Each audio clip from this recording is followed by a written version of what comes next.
Davis here from South Georgia Spine and Joint Center. I want to talk to you about the concept of mechanical low back pain.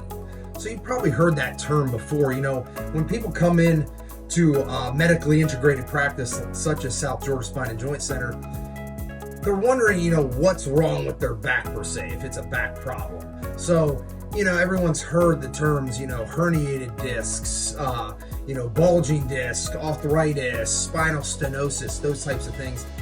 But there is one category that we see probably more than any other category, and that fits into what's called mechanical low back pain. That makes up the majority of most people's back pain.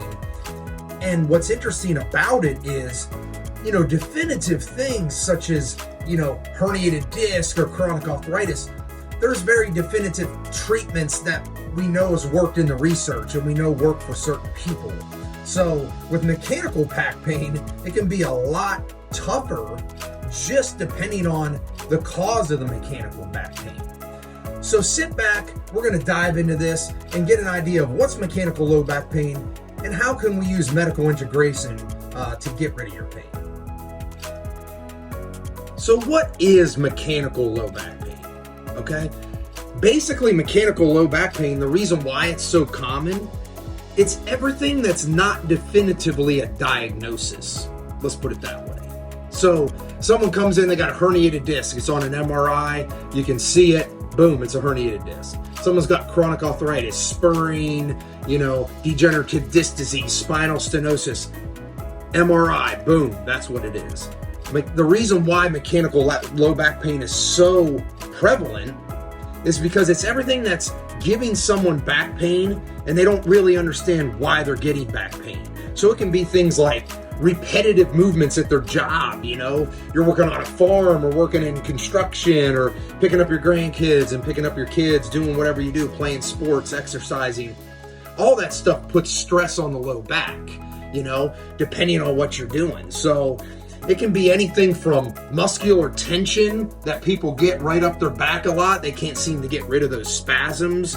It can be joint dysfunction, which I'll describe here in a second. And when there's joint dysfunction, it causes restriction in the joint. Therefore, it can increase inflammation and tissue stress. That's commonly what I would typically see. So pretty much mechanical low back pain is everything that's not another diagnosis that doesn't seem to be going away, and you get it occasionally doing certain things. So how do you solve that problem? Well, let's just look at the low spine here, okay? So when you're talking restriction, so to speak, all right, what happens just in the joint, let's leave the muscles out of it for a second. Just in the joint area, the first things first, when your pelvis is shifted off, and you'll see this, people's pelvis is up this way, their pelvis is up the other way, you'll see it on x-rays. Anytime that pelvis shifts up, it kind of irritates what's called this sacroiliac joint. Now, when this guy's not moving right, the lumbar spine ain't gonna move right either. And that can trickle all the way up. So think of it this way, there's a ton of what they would call chiropractic theories of why people get pain. There's like 9 different ones. They all have merit and validity to them. But just in a summing up of kind of all of them, when you get restriction and you're getting a tug of war and you're not getting the motion, you're getting commotion, all right? And when you get that commotion, now you're getting tissue stress and joint stress. So what's the next thing the body does? It sometimes creates inflammation. And now all of a sudden in the joint, you have these problems. That's usually where major problems like herniated discs and things start. It starts with mechanical low back pain that has never been solved, all right? So from a joint restriction standpoint, just throwing things off or being immobile in these certain joints, our joints want to move a certain way. The discs need to transmit forces. But when you're doing sustained postures like sitting all day, if you're a secretary, you're looking at a computer, bending over repetitively at work, picking up boxes, that can cause joint restriction. All right. And now all of a sudden you don't know how to fix it. So that joint restriction becomes a major dysfunction and major problems later. It's critical to try to treat these problems when it's a mechanical low back pain issue. That's the difference. All right, so sustained postures, everything we do in life can cause these restrictions, which causes inflammation and tissue stress. So now let's look at the muscles and the fascia and get a much better idea of what people deal with. So we can talk all day about muscle and fascia. We could write a million books on it and kind of get sort of complex. But when it comes to mechanical low back pain, a lot of times those restrictions we talked about will start in the muscle and the fascia. So think of it this way. Deep right along the spine here, we have specific muscles that go all the way up the spine, and they're designed specifically to stabilize the joints around each vertebrae and give us a mechanical advantage when we're doing anything. We want these muscles to fire up when we're doing practically everything in life. So there's a little muscle here called the multifidus muscle, and they go all the way up the spine. Looks like a Christmas tree type pattern. Okay, they're right off the spine. You got a ton of other small little muscles that are stabilizers. You got what's called the big erector spinae muscles that start here and they go up and they kind of fan out a little bit here and they keep going up and they're on each side.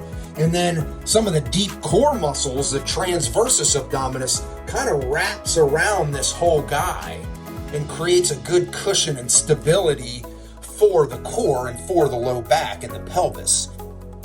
Another big part of the pelvis is those gluteal muscles, all right? So the big buttocks muscles and glute medius on the side, that kind of stabilize the entire core and stabilizes the spine.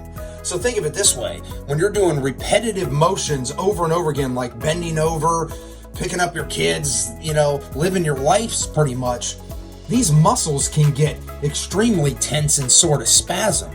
Now, what's even more prevalent is fascia. And what fascia is, it's that like white film that's on chicken. When you see, a raw piece of chicken, it has that white film that sits on the muscles. Well, it's all over our body, and there's a big piece of fascia right here called the thoracolumbar fascia. So it looks like a diamond shape that kind of comes down here and goes all the way here. It's designed to protect the back, all right? So when we're living our life, that thing can get real restricted. And when you become that restricted, that starts the process of mechanical low back pain in a lot of instances. So the key with that is, you got to keep that muscle to the right length. You got to make sure those small little muscles are showing up to the party. Because think of it this way.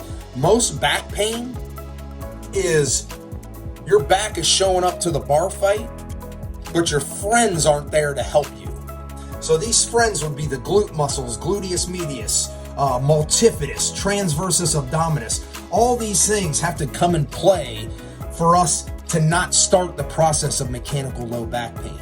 Once this process starts at the fascia and the muscle, then we get joint dysfunction, then we'll get inflammation and tissue stress. So that's how the process of mechanical pain starts.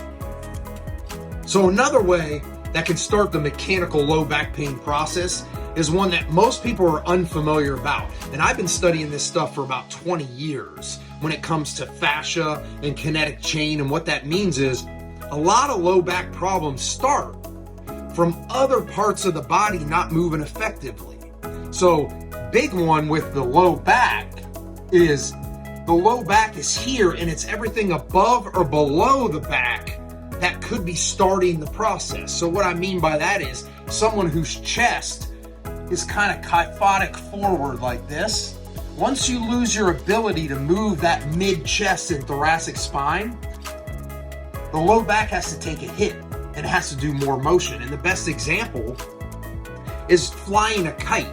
So if I was flying a kite right now, and that kite represents the thoracic spine, and my hand represents the lumbar spine, my hand's not moving too much. It's just kind of guiding the kite, because the kite's supposed to move a lot in the wind, correct? So that would be the thoracic spine moving. But what if that kite got caught in a tree? Now, to get it out of the tree, I have to physically move and try to yank it out of the tree. Now you can see my hands moving a lot more. So think of it this way. When someone's thoracic gets locked from sitting, picking things up at work all day, sitting in a car, on a tractor, that gets locked, the low back pain becomes the little mechanism trying to get the kite out of the tree. It's moving too much. It's not supposed to move that much. So now what happens? It's a chain reaction, right? Multifidus muscles deactivate, like we talked about. The erector spinae muscles spasm up. You lose more motion. Now these joints start to not have the motion they need. So guess what? We get tissue stress and inflammation. Boom, one of the pelvis goes off and it stays there. Even more stress and more inflammation. And that starts the downward process of this whole mechanical low back pain phenomenon. And it can lead to other major issues. Another area is below the back. So you're talking hips and feet, all right? So if that pelvis is off, you get a lot of anterior tilts here, tight hip flexors, tight psoas muscles, inactivated glutes, a foot that's not moving right. It's diving in too much into the ground and that throws the pelvis off. And that'll start the chain reaction of causing these muscles to spasm. Then no motion here. You get what? Commotion, like we talked about. Now you get inflammation and tissue stress. So it's just a continuous process. And you yourself at home might be someone that you either know someone or yourself that literally doesn't have a definitive diagnosis of. It's not really a disc. It's not really severe arthritis, but I just always have low back pain and I have for years. We hear that a lot. Oh, I've been having back pain for years. Well, that's not normal. There's something in the chain, something going on that's not right. So the next question is, how do you fix these problems? So the biggest way to fix it is you need to use a multi-integrated medical system, okay? We need to utilize everything that your body's demanding and not just do a simple adjustment of the pelvis, because that's not solving all the factors here of what causes mechanical low back pain. All right, so first things first, chiropractic, excellent. All right, we want to move those joints. We want to calm down some of those muscles. We want the neurology to kick in and say, oh, okay, this is where the pelvis should be. Now I'm getting motion at these joints. So as I keep doing that and get stable enough, which does take time, as you get stable, you'll get less inflammation and less tissue stress. So that's a big one. You want to get stable so you don't have those issues. You have more mobility. That's the key. Physical therapy is demanded on mechanical low back pain because we need that multifidus muscle that runs up the spine. We need that to be activated. In all the research, if you go anywhere and look up the research, almost anyone that has any type of low back pain, they've done a ton of studies and that multifidus muscle is deactivated on almost everyone. So that's the key. With physical therapy, we can activate that multifidus muscle. We can downregulate the dominance of those erector spinae muscles. We can get things balanced. We can work that core and deep transverse abdominis muscle that keeps it stable. We can make sure that this fascia is not too tight. We can make sure, that the gluteus maximus and gluteus medius muscles are helping the pelvis so it doesn't fire off and get unstable and uneven again.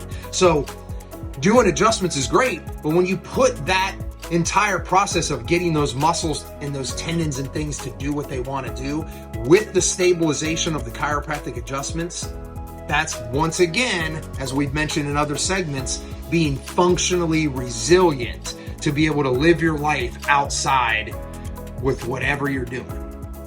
All right, the two last things is there's no question that when you have back spasms and you have things that aren't definitive diagnosis, but the muscles aren't working right, sometimes good medical integration can help big time. All right. So when you add things in, treatments that deactivate those muscles, so to speak, calm down the inflammation, get the muscles to release and not spasm. That's half the issue, because sometimes neurologically, whatever someone's been in, whether it's an accident or what, just regular back pain, those things get knotted up. And sometimes with good medical integration, we can get that to release. Then the physical therapy and the chiropractic work way better because you're not getting that tug of war. See how that works? So that's a big part of this. Another thing is like durable medical equipment. Some people are just in bad postures all day long. I'm leaning over, I'm leaning over, I'm leaning over, I'm leaning over. That starts the mechanical back pain process. You know, maybe they've never done therapy, so the muscles are already weak and you're in bad postures. So durable medical equipment like back braces and things can minimize and sometimes decrease that constant re-inflammation of that pattern that's off. So you put all that together. And lastly, massage. I've talked to a million people and a lot of them don't even do massage. That's a disservice to the muscles because the fascia, the way we live our life, the fascia and the muscles, they need that release. It's as simple as that, you know? That delays, if not doesn't start the process of mechanical low back pain when those muscles are at the right length and tension. So at South Georgia Spine and Joint Center, mechanical back pain is a thing of the past if you're doing the right treatments, all right? Good chiropractic to solve the dysfunction, you know, get the body stable. Great physical therapy to get the body to be functionally resilient to go with that new stabilization. Using medical team, you know, to calm down some of that inflammation and calm down some of those trigger points. That's the key, is getting everything to work together. And then using massage therapy to keep those muscles at the optimal length. So if you're someone that's had mechanical low back pain, you can't pinpoint it, you don't understand why you continuously have these problems, you probably never used a medically integrated program to solve all your problems. You're doing one piece of the puzzle and not putting it together. So if you're having these problems, or you know someone that's having these problems and they can't get the answers they're looking for, call us at South Georgia Spine and Joint Center. We got 3 locations. You can call any one of them. We'll do our full evaluation on you and get you out of this pain, because mechanical low back pain is very solvable. With the right treatments and the right medical integration, it's a thing of the past. You can get out of pain. Let us give you that. Let's give you that gift of getting out of pain. For South Georgia Spine and Joint Center, this is Dr. Davis. And remember, just don't manipulate, integrate.